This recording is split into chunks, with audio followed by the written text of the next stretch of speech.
Sizlar ham eshitdinglarmi? Argentina Ispaniya bilan yana o'ynar ekan. Shu yil 2026-yil noyabr oyida FIFA kunlarida Qatardagi Lusail stadionida bu safar finalissima. Xonimlar va janoblar, Argentina Ispaniya 2. Bu o'yinda nima bo'ladi endi?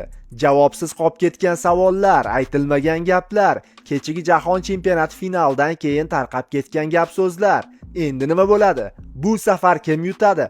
Eng zo'r xabar, Lionel Messi bu o'yinda maydonga tushar ekan. Videoga like bosib hammaga tarqatib yuboringlar, hammaga. Qarindoshlar gruppasiga ham tashlab qo'yaveringlar. Argentinani hali aytadigan gaplari bor edi. Messini muxlislarini mana bu yerda qalbida qolib ketgan alami bor edi. Messini muxlislari bu o'yinni kutamiz.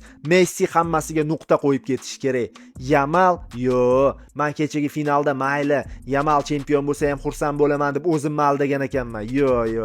Yamalni o'tish kerak ekan. Messi bor maydonda. Finalda jahon chempionatini finalda Yamal chempion bo'ldi, mayli xursand bo'laman deganim. Bo'la olmas ekanman. Bo'la olmadim ham.